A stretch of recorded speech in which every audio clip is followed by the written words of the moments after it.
வாழ்க்கையில் சில சந்தர்ப்பங்களில் நாம் சில அவமானங்களை சந்திச்சே தீர வேண்டியிருக்கு. என்ன பண்ணுறது, காலம் அப்படி. அவமானப்படுறவங்க உடனே அடங்கி போய்டுறது தான் உலக வழக்கம். அவமானப்பட்டால் உடனே சீறி எழறவங்களும் உண்டு. ஆனால் அதையே ஒரு சவாலாக எடுத்துக்கிட்டு முன்னுக்கு வர்றவங்களும் சில பேர் இருக்கிறாங்க. அவங்க ரொம்ப அபூர்வம். இன்றைக்கி மனோதத்துவ நிபுணர்கள்லாம் என்ன சொல்கிறாங்க தெரியுமா? அவமானப்பட்டுட்டா உடனே அடங்கி போயிடக்கூடாதான். அதையே ஒரு சவாலாக எடுத்துக்கிட்டு மனசில் ஒரு வைராக்கியத்தோடு முயற்சி பண்ணினா வாழ்க்கையில் எல்லாரும் முன்னேறலாமா. அவமானங்கிறத நாம் வைராக்கியமாக மாற்றிக்கணும். அதுதான் வெற்றிக்கு வழி. ராமர் இந்த பூமியில் பிறந்ததே ஒரு வைராக்கியத்தினால தான் சார் அப்படின்னார் ஒருத்தர். எப்படிங்க அது அப்படின்னு கேட்டேன்.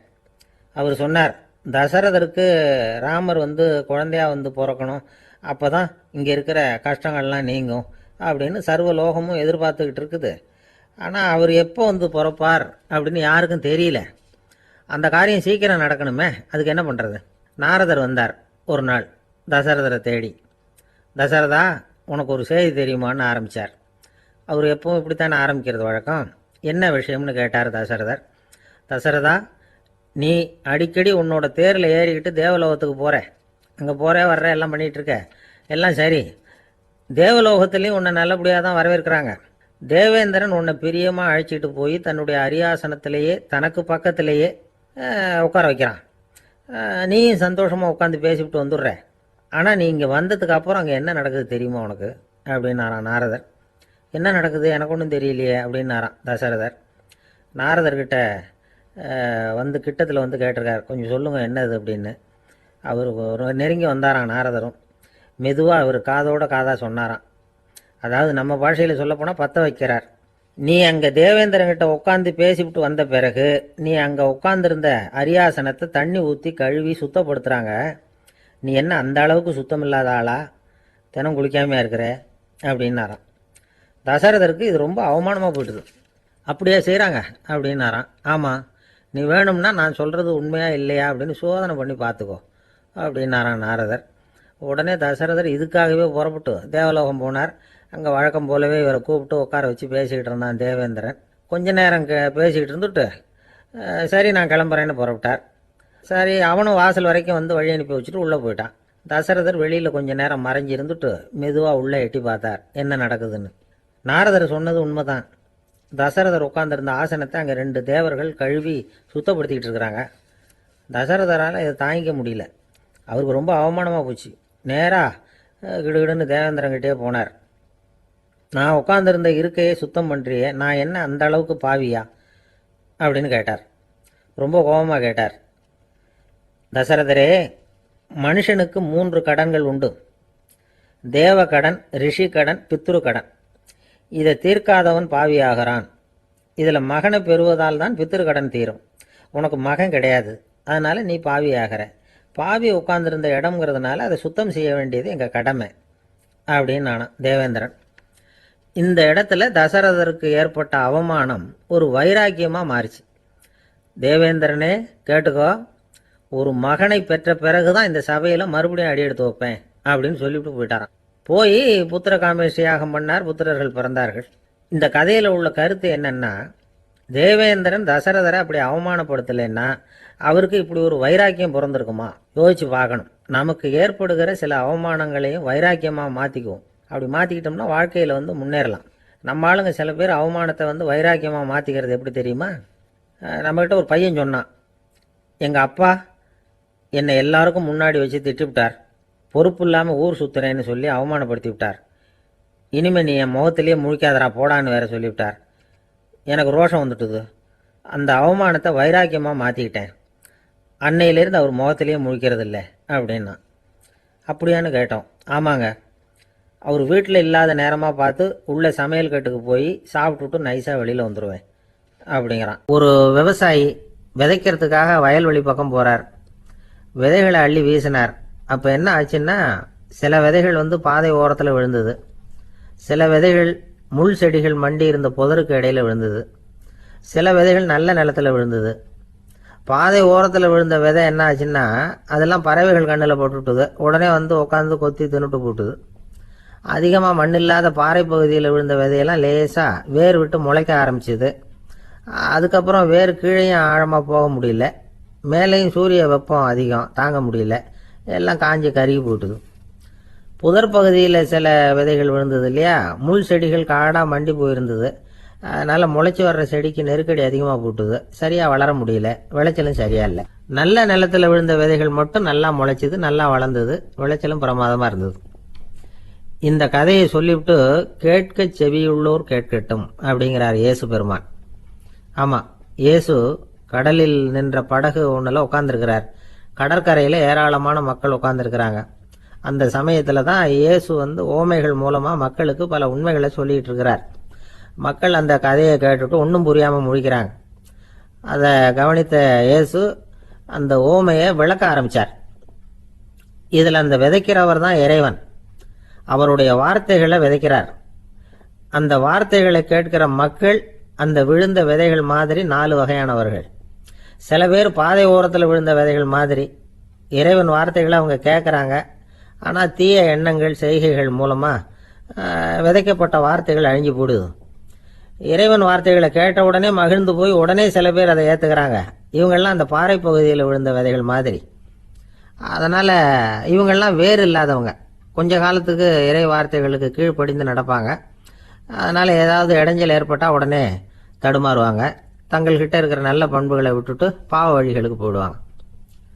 முள் செடிகளுக்கு இடையில விழுந்த விதைகள் மாதிரி உள்ளவங்க யாருன்னா, இவங்களுக்கு உலக கவலை உண்டு, செல்வத்தின் மீது மயக்கம் உடையவர்கள், உலக ஆசைகள் இவங்களுக்குள்ள பூந்துடுறதுனால அங்கே இருக்கிற நல்ல பண்புகள் மறைஞ்சு போயிடுது. அதனால் அவங்களும் உபயோகம் இல்லாதவங்களாக ஆயிடுறாங்க. நல்ல மனிதர்கள் நல்ல நிலத்தில் விழுந்த விதைகளுக்கு ஒப்பானவர்கள். இவங்க இறை வார்த்தையை கேட்குறாங்க, அதை ஏற்றுக்கிறாங்க, அவங்களும் நல்லபடியாக வாழுறாங்க, அடுத்தவங்களுக்கும் உபயோகமாக இருப்பாங்க. இதுதான் இயேசு சொன்ன விளக்கம். நல்ல வார்த்தைகளை கேளுங்கள், நல்ல வார்த்தைகளை ஏற்றுக்கொள்ளுங்கள், அடுத்தவங்களுக்கு உபயோகமாக இருங்க. இதுதான் பெரியவங்கள்லாம் நமக்கு சொல்லுகிற உபதேசம். ஒரு அப்பா தன்னுடைய மகனுக்கு உபதேசம் பண்ணார். இதை பாருப்பா, நல்ல வார்த்தைகளை கேட்கணும், எப்போதுமே மகன் அப்பா பேச்சை கேட்கறது நல்லது அப்படின்னாராம். நீ ஏதாவது ஒரு தப்பு பண்ணால் என் தலையில் ஒரு முடி நரைச்சி வெள்ளையா போடும்பா, நீ செய்கிற ஒவ்வொரு தப்புக்கும் என் தலையில் ஒவ்வொரு முடி வெள்ளையாயிடும் அப்படின்னாராம். பையன் யோசிச்சான், அப்பா இப்போதான் எனக்கு புரியுது, தாத்தாவோட தலைமுடி பூராவும் வெள்ளையா இருக்கிறதுக்கு என்ன காரணம்ங்கிறது எனக்கு இப்போதான் புரியுது அப்படின்னா. ஒரு கடைக்கு போனேன், 5 ரூபா பணத்தை எடுத்து கொடுத்தேன், ஒரு தினசரி பத்திரிகையை கேட்டேன். அவர் உடனே அங்கே அடுக்கி வச்சிருந்த பத்திரிகையில் ஒன்று எடுத்து என் கையில் கொடுத்தார், வாங்கிக்கிட்டேன்.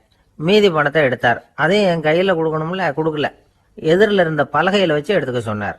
எப்பவும் அவர் அப்படி தான் பண்ணுவார், நானும் எடுத்துக்கிட்டு வந்துடுவேன். இவர் ஏன் இப்படி பண்ணுறாருங்கிறது எனக்கு ரொம்ப நாளாக ஒரு சந்தேகம். ஒரு நாள் அவர்கிட்டயே இதை கேட்டுவிட்டேன், ஏங்க நீங்கள் உங்கள் கடைக்கு பொருள்கள் வாங்குறவங்களுக்கு நீங்கள் பாக்கி சில்லறையை கொடுக்குறப்போ பலகையில் வச்சு விட்றீங்க, கையில் கொடுக்க மாட்டேங்கிறீங்களே, ஏன் அப்படின்னு கேட்டேன். காசை கையில் கொடுத்தா நம்மக்கிட்ட இருக்கிற லட்சுமி போயிடுவா சார் அப்படின்னார். அதாவது பணம் செலவாயிடும் அப்படின்னு அர்த்தமா. இன்னொரு நண்பர், அவர் ஒரு நாள் வழக்கத்துக்கு மாறாக ரொம்ப சோகமாக உட்காந்துருக்கிறார். ஏங்க என்னாச்சு, ஏன் இப்படி கப்பலே கவிழ்ந்தது மாதிரி உட்காந்துருக்குறீங்க அப்படின்னு கேட்டேன். கப்பலே கவிழ்ந்திருந்தா கூட நான் இப்படி கவலைப்பட மாட்டேன் சார், வேற ஒன்று நடந்து போச்சுன்னார். என்னன்னு கேட்டேன். என் உச்சந்தலையில் பள்ளி ஒன்று விழுந்துட்டுதுன்னார். அதுக்காகவா இப்படி அப்படின்னு ஆச்சரியப்பட்டேன். ஆமாங்க, பள்ளி உச்சந்தலையில் விழுந்தா பலன் என்னன்னு பஞ்சாங்கத்தில் பார்த்தேன், மரணம்னு போட்டிருக்கு அப்படின்னு சொல்லிவிட்டு அவர் தொடர்ந்து கவலைப்பட ஆரம்பிச்சிட்டார். இப்படியும் ஒருத்தர், என் கூட வேலை பார்க்குற ஒருத்தர் எப்படி தெரியுமா, தினமும் வலது காலை வச்சு தான் ஆஃபீஸுக்கு உள்ளே நுழைவார். என்னைக்காவது தவறுதலாக இடது காலை வச்சு உள்ளே வந்துட்டார்னா அன்னைக்கு பூரா மனசு சங்கடப்படுவார், எந்த வேலையும் சரியாக ஓடாது. கேரம் போர்டு ஆடுற ஒருத்தர் எப்போ ஆட உட்காந்தாலும் ஸ்ட்ரைக்கரை கை தவறி கீழே விழுற மாதிரி பண்ணி அதுக்கப்புறம் அதை எடுத்துக்கிட்டு ஆட உட்காருவார். ஏன்னா எப்போ ஒரு தடவை நிஜமாவே அது கை தவறி கீழே விழுந்திருக்குது, அன்னைக்கு பிரமாதமாக ஜெயிச்சுட்டார். உடனே ஒரு முடிவுக்கு வந்துட்டார், கை தவறுனா லாபம் அப்படின்னு. அதுக்கப்புறம் அதையே பழக்கமாக்கிக்கிட்டார். பூனை குறுக்க போனால் சகனம் சரியில்லைன்னு நினைக்கிறவங்க உண்டு. ஆனால் ஒருத்தர் எப்படி தெரியுமா, அவர் வெளியில் கிளம்புற சமயம் பக்கத்து வீட்டு ரேடியோவில் மியாவ் மியாவ் பூனை குட்டின்னு பாட்டு சத்தம் கேட்டால் கூட போதும், சகனம் சரியில்லைன்னு பிரயாணத்தை கேன்சல் பண்ணிவிடுவார். இப்போ இவ்வளவு எதுக்கு சொல்கிறோம்னா, அளவுக்கு மீறின சகுன நம்பிக்கைகள் இருக்கு பாருங்க, இதோட பயமும் சேர்ந்துக்கிட்டதுன்னு வச்சுக்கோங்க, இது ஒருத்தருடைய மனநிலையை பாதிச்சிடும். இது உளவியல் நிபுணர்கள் சொல்கிற கருத்து. வாழ்க்கையே தடுமாற வச்சிரும். பாதுகாப்பு இல்லாத உணர்வு, ஒரு விதமான டிப்ரெஷன் மனநிலை, இதெல்லாம் தான் இதுக்கு காரணமாக அமையலாம். சில பேர் காய்கறி நறுக்க கத்தியை கையில் எடுத்தால் கூட நேரம் சரியா இருக்கா அப்படின்னு பார்த்துட்டு தான் வேலையை ஆரம்பிக்கிறது வழக்கம். அறிவு தான் மனசுக்கு வாத்தியாராக இருக்கணும், அப்போ தான் வாழ்க்கை நிம்மதியாக இருக்கும். அறிவு மனசு சொல்கிறபடியெல்லாம் கேட்க ஆரம்பிச்சுட்டுதுன்னா இடைஞ்சல் தான். ஒருத்தருக்கு 7ஆம் நம்பர் தான் ராசியான நம்பரான். 7ஆம் தேதி தான் எந்த காரியத்தையும் ஆரம்பிப்பாராம். 7 எழுத்து வர்றது மாதிரி பேரை மாற்றி வச்சுக்கிட்டார். 7 மணிக்கு தான் தினமும் எழுந்திருப்பார். 7ஆம் நம்பர் வீட்டில் தான் குடியிருக்கார். கல்யாணம் கூட 7ஆம் தேதி தான் பண்ணிக்கிட்டார். அவர் ஒரு நாள் குதிரை பந்தயத்துக்கு போனாராம். குதிரையோட பேரையெல்லாம் பார்த்தார். ஒரு குதிரையோட பேர் 7 எழுத்தில் அமைஞ்சிருந்தது. 7 தானே இவருக்கு அதிர்ஷ்ட நம்பர். அதனால் உடனே அது பேரில் பணத்தை கட்டினார். பந்தயம் நடந்தது. என்ன சார் ஆச்சுன்னு கேட்டாங்க. நான் பணம் கட்டின அந்த என்னோட குதிரை 7ஆவதாக சேர்ந்தது சார் அப்படின்னாராம் சோகமா. ஜவஹர்லால் நேரு பிரதமராக இருந்த சமயம் அவர் ஒரு தடவை சென்னைக்கு வந்திருக்கிறார். இங்கே சில முக்கிய நிகழ்ச்சிகளில் கலந்துக்கிறதுக்காக வந்திருந்தார். ஆளுநர் மாளிகையில் ஒரு நாள் ராத்திரி தங்கி மறுநாள் புதுடெல்லி புறப்படுறதாக ஏற்பாடு. நிகழ்ச்சியிலெல்லாம் முடிச்சுக்கிட்டு ஆளுநர் மாளிகையில் தங்கி இருக்கிறார். அன்றைக்கு இரவு படிக்கிறதுக்கு ஒரு முக்கியமான புத்தகம் அவருக்கு தேவைப்பட்டது. அந்த சமயத்தில் உலக அளவில் ஒரு முக்கியமான பொருளாதாரம் சம்பந்தமான ஒரு புத்தகம் வெளியாகி இருக்கிற விஷயம் அவருக்கு தெரியும். அந்த புத்தகம் மெட்ராஸுக்கு வந்திருக்குமா, அது இங்கே கிடைக்குமா அப்படின்னு விசாரிச்சிருக்கிறார் நேருஜி. அவர் இப்படி கேட்ட உடனே அங்கே இருந்தவங்கெல்லாம் ரொம்ப பரபரப்பாக செயல்பட ஆரம்பிச்சுட்டாங்க. முக்கியமான இடங்கள்ல எல்லாம் விசாரிச்சிருக்கிறாங்க அந்த புத்தகம் உங்ககிட்ட இருக்கான்னு. சென்னையில் உள்ள கன்னிமாரா நூல் நிலையத்துக்கு எப்படியும் அந்த புத்தகம் வந்திருக்கணும் அப்படின்னு ஒரு நம்பிக்கை. அங்கே விசாரித்தாங்க. அந்த புத்தகம் 2 நாளைக்கு முன்னாடி தான் அங்கே வந்திருக்குது அப்படிங்கிற விஷயம் தெரிஞ்சுது. உடனே எல்லாரும் அங்கே ஓடினாங்க. அவங்களுக்கு இன்னொரு சந்தேகம். புத்தகம் வந்திருக்கு சரி, அது இந்த சமயத்தில் வேற யாரும் படிக்கிறதுக்கு எடுத்துகிட்டு போயிருக்கக்கூடாதே அப்படிங்கிற சந்தேகம் இருந்தாலும் மனசுக்குள்ள ஒரு தைரியம். இப்படி ஒரு புத்தகம் வெளிவந்திருக்கிற விஷயமே நேருஜி சொல்லி தான் நமக்கே தெரியும். அதுவும் இல்லாமல் உலக பொருளாதாரம் சம்பந்தமான ஏதோ ஒரு புத்தகம் அது. அதை போய் இந்த நேரத்தில் அவ்வளவு ஆர்வமாக யார் எடுத்துகிட்டு போயிட போகிறாங்க அப்படிங்கிற தைரியம். இந்த தைரியத்தோடு அந்த நூல் நிலையத்துக்கு ஓடினாங்க. புத்தகத்தை தேடுனா அது கிடைக்கல. யாரோ எடுத்துகிட்டு போயிருக்கிறாங்க. நேருவுக்கு மட்டுமே தெரிஞ்சிருந்த அந்த புத்தகம் பற்றின விஷயம் சென்னையில் வேற ஒருத்தருக்கும் தெரிஞ்சிருக்குது. உடனே எல்லாரும் பரபரப்பா அந்த அதுக்குன்னு இருக்கிற ரிஜிஸ்டர் இருக்குல்ல, பதிவேடு, அதை புரட்டி பார்க்குறாங்க யார் எடுத்துகிட்டு போகிறாங்கன்னு தெரிஞ்சுக்கிறதுக்காக. எடுத்துகிட்டு போனவங்க அதில் கையெழுத்து போட்டிருப்பாங்கல்ல, அதை பார்த்து யாருன்னு தெரிஞ்சுக்கலாம் அப்படிங்கிறதுக்காக தான் அதை புரட்டுறாங்க. அதோ அந்த புத்தகத்தோட பேர் பக்கத்தில் அதை எடுத்துக்கிட்டு போனவங்க கையெழுத்து. உத்து பார்க்குறாங்க எல்லாரும். அதில் போட்டிருக்குது பேர் CN அண்ணாதுரை அப்படின்னு எழுதியிருந்தது. அவர் தான் பேரறிஞர் அண்ணா. நேரு படிக்க விரும்பின ஒரு புத்தகத்தை அதே நேரம் படிக்க விரும்பின இன்னொரு தலைவர் இவர்.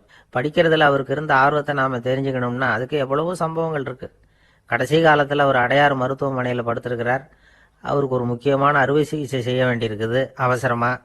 அமெரிக்காவிலேருந்து டாக்டர் மில்லர் வந்திருக்கிறார். அவர்கிட்ட கேட்குறார், டாக்டர் நாளைக்கே அறுவை சிகிச்சை செய்ய போகிறீங்களா அப்படின்னு. ஆமாங்கிறார் டாக்டர் மில்லர். நாளைக்கு மறுநாள் செஞ்சுக்கிறேனே அப்படின்னாரான் அண்ணா. ஏன் ஏதாவது நாள் பார்க்குறீங்களான்னு கேட்டிருக்கார். இல்லை, ஒரு புத்தகத்தை படிச்சுக்கிட்டு இருக்கிறேன், அதை நாளைக்குள்ளே முடிச்சிருவேன், அதுக்கப்புறம் நான் இறந்தாலும் கவலை இல்லை அப்படின்னாரான் இவர். அவர் தான் அறிஞர் அண்ணா. சங்ககால நூல்கள்லேருந்து சமீபத்தில் வந்த நூல்கள் வரைக்கும் எல்லாம் அவர் படிச்சிருக்கிறார். ஒரு திருமண விழாவில் அவர் பேசும்பொழுது சொன்ன விஷயம் இது. சங்க காலத்தில் காதலியை மணக்க விரும்புகிறவனுக்கு அவனுடைய தந்தை வீர சோதனைகள்லாம் வைப்பார். போய் புலிப்பல் கொண்டுக்கிட்டு வா, அப்போ தான் என் பொண்ணை கொடுப்பேன் அப்படின்னு சொல்லுவார். காதலன் உடனே காட்டுக்கு போவான், ஒரு புலியை கொன்று அதனுடைய பல்லை கொண்டுகிட்டு வருவான். அதை வீர பதக்கத்தில் பதிச்சு அவனுக்கு மாமனார் சூட்டுவார் கல்யாண சமயத்தில். இப்போலாம் காதலன் கிட்ட அப்படி சொல்ல முடியாது. இப்போலாம் காதலன் கிட்ட காட்டுக்கு போய் புலிப்பல் கொண்டுகிட்டு வான்னு யாராவது சொன்னால் புலி தான் மாப்பிள்ளையா வந்து சேரும் அப்படின்னா. ஒரு ஊரில் ஒரு ஆள் இருந்தான். நிறைய பணம் சேர்த்தான். அவனுக்கு சம்பாதிக்க தெரியுமே தவிர செலவு பண்ண தெரியாது. மகா கஞ்சன். காசை கையில் எடுக்கவும் மாட்டான். எடுத்தா செலவு செய்ய வேண்டியிருக்குமே. அதனால இப்படியே அவன் காலத்தை ஓட்டி விட்டான். வயசாயிட்டது. அவனுடைய மனைவி ஒரு நாள் கேட்டாங்க, இவ்வளவு நாளா நீங்க என்ன எங்கேயுமே அழைச்சிட்டு போனதில்லை, இப்போவாவது அழைச்சிட்டு போக கூடாதா அப்படின்னாங்க. எங்க போகணும் சொல்லுன்னா. காசிக்கு போகணும், கங்கையில குளிக்கணும்னாங்க. இவன் பார்த்தான், இதுக்கு ஏன் அவ்வளவு தூரம் செலவு பண்ணிட்டு போகணும், நம்ம ஊர் ஆத்திலேயே குளிக்கலாமே, இதுவும் புண்ணிய நதி தான், இங்க குளிச்சா அங்க குளிச்ச பலன் கிடைச்சிரும் அப்படின்னா. சரின்னு 2 பேருமா ஆத்தங்கரைக்கு போனாங்க. அன்னைக்கு ஏதோ விசேஷம், நிறைய கூட்டம், நிறைய பேர் குளிச்சுக்கிட்டு இருக்கிறாங்க. கரையில சில புரோகிதர்கள் நின்றுகிட்டு இருக்கிறாங்க. குளிக்கிறதுக்கு முந்தி அவங்க கிட்ட உட்காந்தா ஏதோ மந்திரம்லாம் சொல்லுவாங்க, கொஞ்சம் காசு கொடுக்க வேண்டியிருக்கும். அதனால இவன் என்ன பண்ணா, ஆத்தங்கரையிலேயே கொஞ்சம் தூரம் போனான். ஊரை விட்டு தள்ளி வந்துட்டான், அங்க யாருமே இல்லை. அப்பாடான்னு சந்தோஷப்பட்டான், குளிக்கலாம்னு புறப்பட்டான். இந்த நேரம் கடவுள் பார்த்தார், இந்த கஞ்சனுக்கு ஏதாவது புத்தி போகட்டணும் அப்படின்னு நினைச்சார். உடனே ஒரு புரோகிதர் மாதிரி உருவத்தை மாத்திக்கிட்டு அந்த ஆள் முன்னாடி வந்து நின்னார். அவனுக்கு அதிர்ச்சி, இங்க யாருமே இருக்க மாட்டாங்கன்னு நினைச்சா இங்கேயுமே ஒரு ஆள் வந்துட்டாரு, என்ன பண்றதுன்னு யோசனை பண்ணான். புரோகிதர் உருவத்தில் இருந்த கடவுள் சொன்னார், இதை பாருங்க, இன்னைக்கு விசேஷ நாள், நீராடுறதுக்கு முன்னாடி சுயகல்பம் பண்ணிக்கிறது ரொம்ப நல்லது அப்படின்னார். என்கிட்ட பணம் எதுவும் இல்லையேன்னா, பரவாயில்ல அப்புறமா கொடுங்க வாங்கிக்கிறேன், ஆனா ஒண்ணு, எவ்வளவு கொடுப்பீங்கிறத மட்டும் இப்பவே சொல்லி கொடுங்க அப்படின்னார். இவன் ரொம்ப யோசனை பண்ணான், ஒரு 10 பைசா தரேன் அப்படின்னா. சரின்னு ஒத்துக்கிட்டு எல்லா கிரியைகளையும் அவர் செஞ்சார். அதுக்கப்புறம் கணவனும் மனைவியும் ஆத்துல குளிச்சாங்க. அவர் போயிட்டார். கொஞ்ச நாள் கழிச்சு அவன் வீட்டுக்கு வந்தார் கடனை வசூல் பண்றதுக்கு. வாசல்ல நின்றுகிட்டு இருந்த அவன் மனைவி இவரை பார்த்ததும் தயங்க ஆரம்பிச்சாங்க. அந்த அம்மா கிட்ட விஷயத்த சொன்னார். அந்த அம்மா ஓடி போய் உள்ள இருக்கிற தன்னுடைய கணவர்கிட்ட சொன்னாங்க. அவன் யோசனை பண்ணான், இப்ப வெளியில போனா அவனுக்கு 10 காசு கொடுக்க வேண்டியிருக்கும், அதனால எனக்கு காய்ச்சல்னு அந்த ஆளுகிட்ட சொல்லிவிடு, இன்னொரு சந்தர்ப்பத்துல என்னை வந்து பார்க்க சொல்லு அப்படின்னா. அந்த அம்மா போய் சொன்னாங்க. அப்படிங்களா, அப்படின்னா அவரை நான் உடனே போய் பார்க்கணுமே அப்படின்னு உள்ள நுழைய ஆரம்பிச்சார். அவங்க மறுபடியும் இருங்க அதை வரேன்னு சொல்லிட்டு உள்ள ஓடி விஷயத்த சொன்னாங்க. இது ஏதுடா வம்பா போச்சு அப்படின்னு பார்த்தான். மனைவி கிட்டத்துல கூப்பிட்டான், இதோ பாரு, ஜல்லி கண்டு நான் இறந்து போயிட்டதா சொல்லிவிடு அப்படின்னா சொன்னாங்க. புரோகிதர் பார்த்தார். அப்படின்னா ஒரு வழியா இருந்து அவருடைய இறுதி சடங்குகளையும் நானே முடிச்சுட்டு போயிடுறேன் அப்படின்னார். உள்ள இருந்தவன் யோசனை பண்ணான், அந்த ஆடு என்ன விடமாட்டான் போல இருக்கு, அதனால ஒரு சவப்பெட்டியில என்னை வச்சு தூக்கிக்கிட்டு மயானத்துக்கு போங்க பாத்துக்கலாம் அப்படின்னா. புரோகிதரும் விடுற மாதிரி இல்லை, கூடவே நடந்து போயிட்டு இருக்கிறார். அங்க இறக்கி சடங்குகளை முடிச்சுட்டு தீ வைக்கிற நேரம் பொட்டிக்குள்ள இருந்த நம்மால அலறி அடிச்சுட்டு வெளியில ஓடி வந்தான். புரோகிதர் உருவத்தில் இருந்த கடவுள் சிரிச்சார், தன்னுடைய சுய உருவத்தை காட்டினார். அதுக்கப்புறம் அவனை கூப்பிட்டு, இத பாருப்பா, ஏன் இப்படி அல்லாடுற, ஏதாவது வர வேணும்னா கேள்வித்தாரேன் அப்படின்னார். அவன் யோசனை பண்ணான், பகவானே ஒரே ஒரு வரம் தான் உங்ககிட்ட கேட்கணும்னா என்ன வேணும் கேளுன்னார். அந்த 10 பைசா தட்சணையை தள்ளுபடி பண்ணா போதும் அப்படின்னா.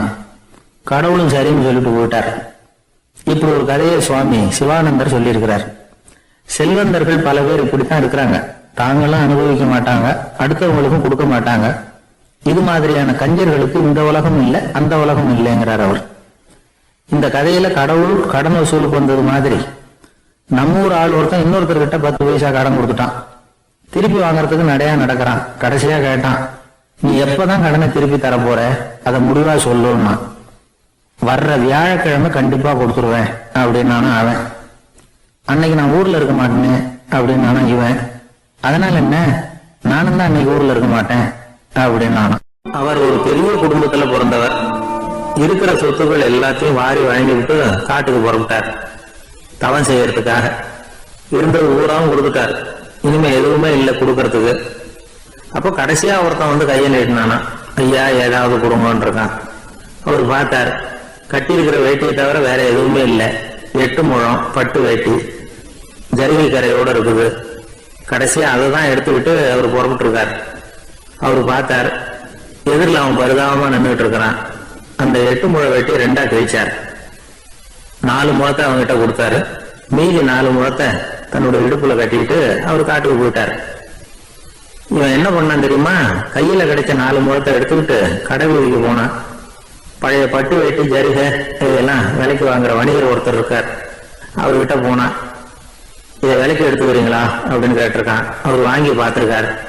ஆஹா, இது ரொம்ப அருமையான வேட்டி, விலை உயர்ந்த ஜரிகை, இது ஏது உனக்கு அப்படின்னு கேட்டாரான். அவன் நடந்தது சொல்லியிருக்கான்.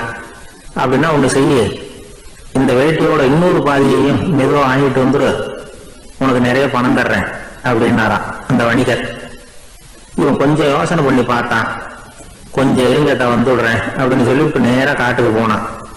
அவர் எங்க இருக்காருன்னு தேடி கண்டுபிடிச்சான். அவரு ஒரு இடத்துல தவக்கோலத்துல இருக்கிறார்.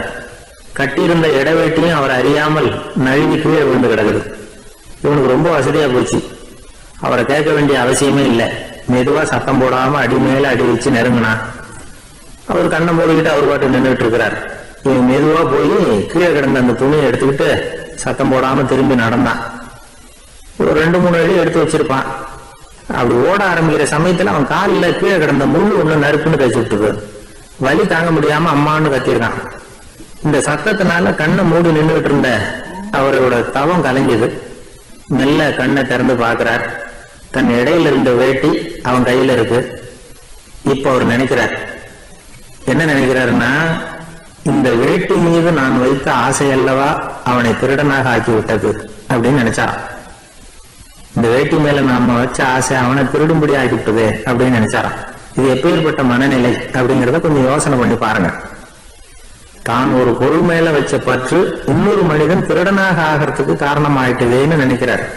அப்படி நினைச்ச அந்த பெரியவர் யார் தெரியுமா? அவர் தான் மகாவீரர்.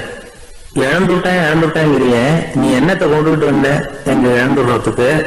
நீ என்னத்தை உண்டாக்குன இது அழிஞ்சுட்டுதுன்னு சொல்றதுக்கு? இதுதான் அவருடைய சிந்தனை. இன்றைக்கு நம்ம சிந்தனை எல்லாம் வேற மாதிரி இருக்குது. ஒருத்தன் நடுத்தருவில் உட்காந்து அழுதுகிட்டு இருந்தான். அந்த வழியா வந்தவர் ஒருத்தர், ஏன்பா அழறேன்னு கேட்டாராம். 5 ரூபா சார், இந்த இடத்துல விழுந்துட்டுது, ரொம்ப நேரமா தேடுறேன், கிடைக்காது போல இருக்கு அப்படின்னு சொல்லிட்டு அழறான். எப்ப தொலைஞ்சதுன்னு கேட்டாராம் அவரு. அது எனக்கு தெரியாது சார், பணத்தை தொலைச்சவன் தேடி பார்த்துட்டு போயிட்டான், நான் அவனுக்கு பின்னாடி தேட வந்தவன் அப்படின்னு நானா. இவன் ஒரு ராஜா இருந்தார். நாடு ஊராவும் நிறைய மரங்களை நட்டு வளர்க்கணுங்கிறது அவரோட ஆசை. தானே அதுக்கு முன்மாதிரியா இருக்கணும்னு நினைச்சார். அரண்மனையை சுத்தி மரங்களை நட்டு வளர்த்தார். இத பார்த்துட்டு ஜனங்களும் அவங்கவுங்க வீட்டை சுத்தி மரக்கன்றுகளை நட்டு வளர்த்தாங்க. கொஞ்ச காலத்துல ஊரு பூரா பசுமையா மாறிச்சு. எல்லாருக்கும் சந்தோஷமா இருந்தது. இது ஒரு பக்கம் இருக்கட்டும். இப்ப நான் சொல்ல போற கதை வேற. அதாவது அந்த ராஜா ஒரு நாள் தன்னுடைய அரண்மனைய சுத்தி இருக்கிற விதவிதமான மரங்களை எல்லாம் போய் பார்த்தார். எப்படி இருக்கிறீங்க அப்படின்னு ஒவ்வொரு மரத்துக்கிட்டையும் விசாரிச்சாராம். எந்த மரமும் சந்தோஷமா இருக்கிறதா தெரியல. அது அதுக்கும் மனசுல ஒரு குறை. முதல்ல ஆலமரத்துக்கிட்ட போனார். அது சொல்லிச்சு, மண்ணா நான் நல்லா பெருசா வளர்ந்துருக்கிறேன், அடர்த்தியா இருக்கிறேன், கிளையெல்லாம் 4 பக்கமும் நல்லா படர்ந்துதான் இருக்குது, இருந்தாலும் எந்த பிரயோஜனமும் இருக்கிறதா தெரியல எனக்கு. என்னுடைய பழம்லாம் ரொம்ப சின்னதா இருக்குது, என் கண்ணுக்கு சரியா புறப்பட மாட்டேங்குது. நான் இருக்கிற சைஸுக்கு என்னுடைய கிளையில இருக்கிற பழம்லாம் எவ்வளவு பெருசா இருக்கணும், அது இத்தினோண்டு இருக்கிறது எனக்கு பெரிய அவமானமா இருக்கு. இப்படி இங்க நின்றுகிட்டு இருக்கிறதே ரொம்ப கூச்சமா இருக்கு. ஒரு நல்ல புயல் வந்ததுன்னா பேசாம சாஞ்சி விடலாமான்னு பாக்குறேன் அப்படின்னு புலம்புது ஆலமரம். சரி இருக்கட்டும்னு நினைச்சுக்கிட்டு ராஜா அடுத்தபடியா ஒரு அத்தி மரத்துக்கிட்ட போனார். அதுவும் புலம்ப ஆரம்பிச்சுட்டுது. நான் கூட பெரிய மரம் தான், இல்ல இலையெல்லாம் அழகா தான் இருக்குது, பழம் அழகா இருக்குது, இருந்தாலும் உள்ள விஷயம் இல்லையே, அத்தி பழத்தை புட்டு பார்த்தா அத்தனையும் சொத்த அப்படின்னு பழமொழியே உண்டாயிட்டுத. இப்படி ஒரு கெட்ட பேரோட நான் இருக்கணுமா அப்படின்னு புலம்புது அது. சரி இது இருக்கட்டும் அப்படின்னு சொல்லி அடுத்தபடியா வேப்ப மரத்துக்கிட்ட போனார். அது தன்னுடைய வேதனையை வெளியிட்டது. எனக்கு எவ்வளவோ மருத்துவ குணங்கள்லாம் இருக்கிறதா சொல்லிக்கிறாங்க, இருந்தாலும் என்ன பிரயோஜனம், என்னுடைய பழத்தை மனிதர்கள் யாரும் விரும்பி சாப்பிடுறது இல்லையே அப்படின்னுது. ராஜா அடுத்தாப்புல இருந்து ஒரு பனை மரத்துக்கிட்ட போனார். நான் நல்லா உயரமா தான் வளர்ந்துருக்கிறேன், மற்ற மரங்கள்லாம் என்னை வந்து அண்ணாந்து தான் பார்க்கணும், இருந்தாலும் என்கிட்ட நிழலுக்காக யாரும் வந்து ஒழுங்குறது இல்லையே அப்படின்னுது. என்ன இது எல்லா மரமும் இப்படி திருப்தி இல்லாம இருந்துகிட்டு இருக்குதே அப்படின்னு நினைச்சுக்கிட்டே ராஜா அடுத்தபடியா அங்க இருந்த ஒரு பைன் மரத்துக்கிட்ட போனார். அழகா உயரமா பசுமையா தான் இருந்தது, ஆனா பழமோ பூவோ கிடையாது. அதை நினைச்சு அது வருத்தப்பட்டுக்கிட்டு இருக்குது. ஓக் மரம் அது நின்றுட்டு இருந்தது. அது என்ன சொல்லிச்சுன்னா, இலையுதிர் காலத்துல என் மேல இருக்கிற எல்லா இலைகளும் உதிர்ந்து போடுது, முடி கொட்டின மனிதர்கள் மாதிரி மொட்டையா நான் நிக்க வேண்டி இருக்குது, என்ன வாழ்க்கை இது அப்படின்னு சொல்லி அழுத்துக்கிட்டது. சரி புளிய மரம் என்ன சொல்லுது பாப்போம்னு அதுகிட்ட போனா, என்னுடைய நிழல்ல யாருமே தங்க மாட்டாங்க, உடம்புக்கு சூடுன்னு ஒதுங்கி போயிடுவாங்க, அடிமரத்தை பாத்தீங்கன்னா பட்டையெல்லாம் உறிஞ்சி பாக்குறதுக்கே கேவலமா இருப்பேன் அப்படின்னுது அது. முருங்கை மரம் என்ன சொல்லிச்சு தெரியுமா, என்னுடைய இலை காயெல்லாம் சாப்பிட்றவங்களுக்கு சத்து கொடுக்கறது வாசம் தான், ஆனா என் உடம்புல சத்தே கிடையாது, கொஞ்சம் வேகமா காத்து அடிச்சதுன்னா முறிஞ்சு விழுந்துடுறேன், என்ன வாழ்க்கை இது அப்படின்னு சொல்லி அது வருத்தப்பட்டது. ராஜா யோசனை பண்ணார், என்ன இது மரங்கள் வந்து பூமியின் வரங்கள்னு சொல்றோம், மழை பெய்யறதுக்கு அதுதான் காரணம், பூமி செழிப்பா இருக்கிறதுக்கும் அதுதான் காரணம், வீடு கட்டுறதுக்கு மரம் நாற்காலி செய்ய உபயோகப்படுத்துறதுக்கும் அதுதான் உபயோகப்படுது, மனுஷனுக்கு வேண்டிய ஆகாரங்களையும் கொடுக்குது. இப்படிலாம் இருந்து எல்லா மரமும் நிம்மதி இல்லாம இருந்துகிட்டு இருக்குதே அப்படின்னு நினைச்சார். அப்போ அங்க இருந்து ஒரு மகிழ மரம் அவர் கண்ணில் பட்டது. அந்த மரம் மட்டும் கொஞ்சம் நிம்மதியா மகிழ்ச்சியா இருக்கிறது மாதிரி தெரிஞ்சுது. உடனே ராஜா அதுகிட்ட போனார். உனக்கு மனசுல எதுவும் குறை இல்லையான்னு கேட்டார். இல்ல, நான் சந்தோஷமா தான் இருக்கேன்னு அந்த மகிழ மரம். அப்படியான்னு ஆச்சரியமா கேட்டார் ராஜா. ஆமா மன்னா, இந்த இடத்துல நீங்க ஒரு முருங்கை மரத்தையோ வேப்ப மரத்தையோ கூட நட்டிருக்கலாம். ஆனா இந்த இடத்துல நடுறதுக்கு என்ன தேர்ந்தெடுத்திருக்கிறீங்க, அதுவே எனக்கு பெருமை, அதுவே எனக்கு திருப்தி அப்படின்னு மகிழ மரம். மகிழ மரம் சாதாரணமா தான் இருக்கும், இளம் மஞ்சள் நிறத்துல பூக்கள், அது காய்ந்தும் மனம் வீசும். மகிழ மரம் மாதிரி மன திருப்தியோட வாழறதுக்கு நாம கத்துக்கணுமா. நாம இந்த உலகத்துல ஒரு நாயாவோ நரியாவோ கூட பிறந்திருக்கலாம், மனுஷனா பிறந்திருக்கிறோம், அதுவே பெருமை தானே. இந்த நிறைவு தான் மகிழ்ச்சியின் ரகசியம். ஒரு பையன் அப்பா கிட்ட போய், அப்பா நீங்க இந்த உலகத்துல ஒரு மனுஷனா பிறந்தது என்னோட அதிர்ஷ்டம் தானா. ஏண்டா அப்படி சொல்றேன்னு இருக்காரு அப்பா. நீங்க ஒரு கரடியா பிறந்திருந்தா இந்நேரம் நானும் ஒரு கரடி குட்டியா தானே இருந்திருப்பேன் அப்படின்னு பையன். ராமகிருஷ்ணர் வாழ்ந்த காலத்துல நடந்த ஒரு நிகழ்ச்சி இது. அப்போ ஒரு ஓவியர் இருந்தாராம். அவருக்கு ஒரு ஆசை, ராமகிருஷ்ணர் படத்தை வரையணும், அதை அவர்கிட்டயே கொண்டுட்டு போய் காட்டி அபிப்பிராயம் கேட்கணும். இதுதான் அந்த ஓவியரின் ஆசை. உடனே ராமகிருஷ்ணர் படத்தை வரைஞ்சி முடிச்சார். அதை எடுத்துக்கிட்டு போனார். இவர் போன சமயம் அங்க ராமகிருஷ்ணர் சீடர்களோட உட்கார்ந்து விவேகானந்தர் அங்க இருக்கிறார். இந்த ஓவியர் கொண்டுகிட்டு போய் தான் வரைந்த ஓவியத்தை அவர்கிட்ட காட்டினார். ராமகிருஷ்ண பரமஹம்சரின் ஓவியத்தை ராமகிருஷ்ணர்கிட்டயே காட்டுறார். ராமகிருஷ்ணர் என்ன பண்ணார் தெரியுமா, அந்த படத்தை பார்த்தார். உடனே அது காலை தொட்டார். குருதேவருடைய இந்த செயல் சீடர்களுக்கு ரொம்ப வியப்பை உண்டு பண்ணிச்சு. சில பேர் மனசுக்குள்ளேயே ரொம்ப குழம்பி போக ஆரம்பிச்சுட்டாங்க, என்ன இப்படி பண்றாருன்னு. என்ன இது, இது அவரோட படம், அவரே அவரோட படத்தின் காலை தொடுறார் அப்படின்னு யோசிச்சாங்க. சில பேர் ஒன்றும் புரியாம ஒருத்தர் பார்த்து சிரிச்சுக்கிட்டாங்க. அந்த இடத்துல சீடர்கள் மட்டும் இல்ல, சீடர் அல்லாத பல பேர் இருந்தாங்க. தன்னுடைய காலை தானே தொடர இவருடைய செயல் பற்றி என்ன நினைக்கிறது அப்படின்னு அவங்களும் குழம்பி போய் நிக்கிறாங்க. அந்த படத்தை வரைஞ்சி அவர்கிட்ட காட்டின அந்த ஓவியருக்கும் அதிர்ச்சி.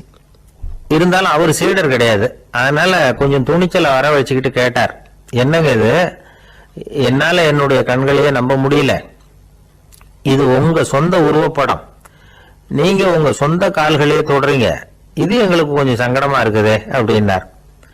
ராமகிருஷ்ணரின் கண்கள்ல ஆனந்த கண்ணீர் வழிஞ்சுதான். அவர் சொன்னாராம், இது என்னோட படம்ங்கிறது எனக்கு தெரியும், ஆனா இது என்னோட படம்ங்கிறதுனால நான் இதோட காலை தொடல, நீ என்னுடைய சமாதி நிலைய இந்த படத்துல படம் பிடிச்சி காட்டியிருக்கிற, அதனால அதோட காலை தொடறேன். சமாதி நிலையில யார் இருந்தாலும், அது என்னுடைய படமா இருந்தாலும் சரி அல்லது வேற யாருடைய படமா இருந்தாலும் சரி, படம் யாருதுங்கிறது முக்கியம் இல்லை. இதுல எது முக்கியம்னா அது தன்னை உணர்ந்த ஒரு உணர்நிலையின் படம். அப்படி இருக்கிறப்போ அதோட காலை நான் தொடணும். அதுக்கு நீங்க எல்லாரும் ஏன் சங்கடப்படுறீங்கன்னு எனக்கு தெரியல அப்படின்னாராம். இப்பதான் அங்க இருந்த சீடர்களுக்கும் மற்றவங்களுக்கும் விவரம் புரிஞ்சுதான். இதுக்கு முன்னாடி யாரும் செய்யாததை இவர் செஞ்சிருக்கிறார், ஆனா அவருடைய காரணம் ரொம்ப நியாயமானது அப்படிங்கிறத உணர்ந்தாங்களாம். இதுவரைக்கும் ஆன்மீகத்துல சமாதி நிலை, அதாவது தன்னை உணர்ந்த நிலை பற்றி புரிஞ்சுக்கிட்டோம். இல்லறத்துல ஏற்படக்கூடிய சமாதி நிலை பற்றி உங்களுக்கு தெரியுமா? ஒரு அம்மா டாக்டர் கிட்ட வந்து சொன்னாங்களாம், டாக்டர் என் வீட்டுக்காரருக்கு உடம்புல ஏதோ கோளாறுன்னு நினைக்கிறேன், நான் எவ்வளவு நேரம் பேசினாலும் காதல விழாத மாதிரி உட்கார்ந்துருக்கிறார் அப்படின்னு ஆகலாம். அதுக்கு அந்த டாக்டர் சொன்னாராம், அம்மா அது உடம்பு கோளாறு இல்ல, அது ஒரு பெரிய திறமை அப்படின்னாராம். தேசத்து மேலேயும் தாய்மொழி பேர்லயும் செலுத்துற அன்புக்கு அபிமானம்னு பேரு, தேசாபிமானம்னு சொல்றமே இதுதான். ஒரு கணவன் மனைவி பேர்ல காட்டுற அன்புக்கு காதல்னு பேரு, கடவுள் பேர்ல செலுத்துற அன்புக்கு பக்தின்னு பேரு. இப்படி அன்புல பல ரகம் இருக்கிறப்போ அதுல உள்ள வித்தியாசம் தெரியாம இடம் மாத்தி அன்பு காட்டினா இடைஞ்சல் தான். சரி, இந்த அன்பை பத்தி விஞ்ஞானம் என்ன சொல்லுது தெரியுமா? இதயத்தை பாதுகாக்கிறதுக்கு முக்கியமா தேவைப்படுற ஒண்ணு இந்த அன்புதான்னு சொல்லுது. நெதர்லாந்து விஞ்ஞானிகள் இது ஆராய்ச்சி பண்ணியே கண்டுபிடிச்சிருக்கிறாங்க. கொஞ்சம் முயல் குட்டிகளை 2 பிரிவா பிரிச்சாங்க. 2 குரூப்புக்கும் கொழுப்பு அதிகமா உள்ள ஆகாரத்தையே கொடுத்துட்டு வந்தாங்க. ஆனா ஒரு குரூப்புக்கு வெறுமன ஆகாரத்தை கொடுத்ததோட சரி, இன்னொரு குரூப் முயல்களுக்கு ஆகாரம் கொடுத்ததோட நிறுத்திக்கல. அதுக்கு முன்னாடி கூண்டுகளை திறந்து விட்டு முயல்களை கொஞ்ச நேரம் எடுத்து கொஞ்சி விட்டு அதுக்கப்புறமா ஆகாரம் கொடுத்தாராம் ஆராய்ச்சியாளர். இந்த குரூப்புக்கு இதய பாதிப்பு 60% குறைச்சலா இருந்ததுதான். சில நோயாளிகளுக்கு ஹார்ட் அட்டாக் வந்தாலும் அதை தாங்கிக்கிட்டு குணமாகிற சக்தி அதிகமா இருக்குது. இது எப்படின்னு ஆராய்ச்சி பண்ணி பார்த்திருக்கிறாங்க. அவங்க எல்லாம் மனைவி தன் பேர்ல ரொம்ப அன்பா இருக்கிறதாக நினைக்கிறவங்களா இருக்கிறாங்களாம். இதய நோயாளிகள் பல பேரை சந்திச்சு இதய நோய் ஏற்பட என்ன காரணம்னு கேட்டிருக்கிறாங்க. அவங்க சொன்ன காரணம்லாம் சாப்பாடு சம்பந்தமா இல்லையா, மனைவி அன்பா இல்ல, இப்படிப்பட்ட காரணத்தை தான் சொல்றாங்களாம். அதனால இதயத்தை பாதுகாக்கணும்னு நினைக்கிறவங்க அடுத்தவங்க அன்பா இருக்கிறது மாதிரி பாத்துக்கோங்க, அதுதான் முக்கியம். ஒருத்தர் முகம் பூரா பிளாஸ்டரி போட்டுட்டு வந்தார், ரொம்ப கோபமா. என்னங்க ஆச்சுன்னு விசாரிச்சேன். எல்லாம் உங்களாலதான் சார்னார். விவரமா சொல்லுங்களேன். என்ன உங்க தகவலை கேட்டுட்டு ஒரு பூனைக்குட்டிய கையில எடுத்தேன், அன்பா அதை தடவி கொடுக்கறதுக்காக. ஆனா அது முந்திக்கிட்டது, அது என் முகத்தை தடவி கொடுத்துட்டது.